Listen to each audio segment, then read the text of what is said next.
Pagi hari ini saya ke Buperta Cibubur dalam rangka melihat pelaksanaan uji petik yang dilakukan oleh teman-teman lembaga sertifikasi profesi Basarnas. Nah, ini ada dua orang asesor ya, Mas Putra sama Mas Arif ini.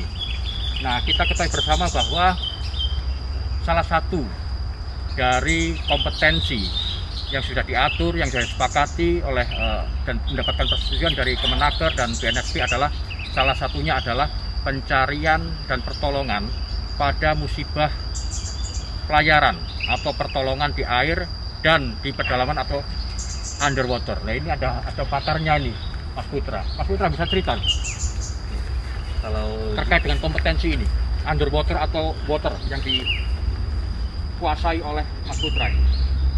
Kalau untuk underwater, terutama untuk uji kompetensi Pak, di Basarnas itu kita punya skema petugas dan pencarian di kedalaman air. Jadi ada beberapa kompetensi teknis yang harus mereka lakukan dalam pelaksanaan uji kompetensi. Itu dinilai dari tahap persiapan di darat, di atas permukaan, sampai di kedalaman, sampai mereka melakukan pertolongan apabila terjadi kedaruratan baik sesama penyelam ataupun korban yang masih dikategorikan selamat. Jadi seperti itu. Mas Putra bisa cerita. Mas Putra ini pendidikannya luar biasa loh. Beliau ini tidak hanya di dalam negeri tetapi di luar negeri. Mungkin bisa cerita Mas, kompetensi yang dimiliki oleh Mas Putra. Ya. Untuk kompetensi saya yang saya miliki, saya instruktur trainer di rating instruktur trainer di penyelaman Pak. Jadi saya instruktur trainer untuk recreational diving, instruktur trainer untuk technical diving, dan instruktur trainer di public safety diving. Dan level diver saya maksimum di kedalaman 103 meter. Dan saya mengambil sekolah itu di Filipina. Nah, ini mumpung dan merupakan kebijakan dari Presiden Jokowi. Salah satu menjadi program prioritasnya adalah profesionalisme SDM. Nah, ini kami dari Badan Nasional Pencarian Pertolongan atau Basarnas ini sedang mengembangkan profesionalisme SDM. Dan LSP, Lembaga Sertifikasi Profesi, ini diharapkan untuk mendorong yang namanya kompetensi SDM. Kita ketahui bersama bahwa pencarian pertolongan itu sesuatu yang darurat dan perlu yang namanya keselamatan. Faktor keselamatan adalah penting. Jangan sampai seorang korban jiwa ya seharusnya bisa ditolong hanya gara-gara tidak profesional SDM tersebut, maka jadi meninggal.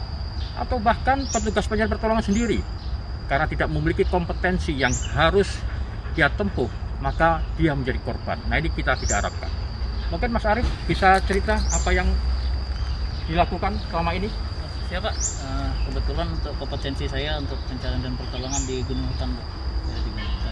Di LSP ini skema saya ya untuk petugas pencarian pertolongan hutan.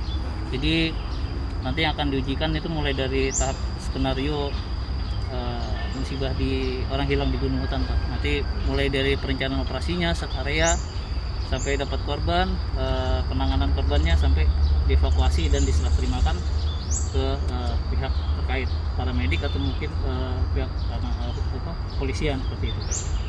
Ya. Jadi perlu diketahui bersama bahwa kita sudah mendapatkan persetujuan dari Kementerian Tenaga Kerja dan BNSP ada 7 skema. 7 skema ini sesuatu yang sangat dibutuhkan dan sering ya terjadi musibah.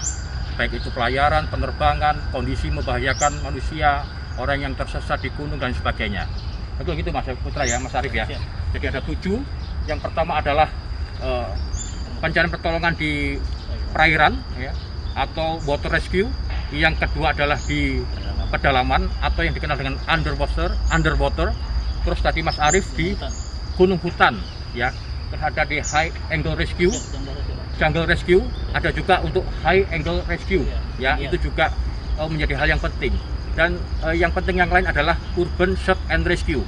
Ini adalah terkait dengan masalah collapse structure building ya, bangunan yang runtuh, confined space, ruang terbatas ya, dan jalan raya. Oh ya, ya vehicle or accident rescue itu adalah 7 kompetensi. Ya moga-moga dengan ya kita tidak berharap ada musibah, tetapi kalau terjadi musibah maka kita harapkan SDM pencarian pertolongan itu adalah profesional dan kompeten. Terima kasih.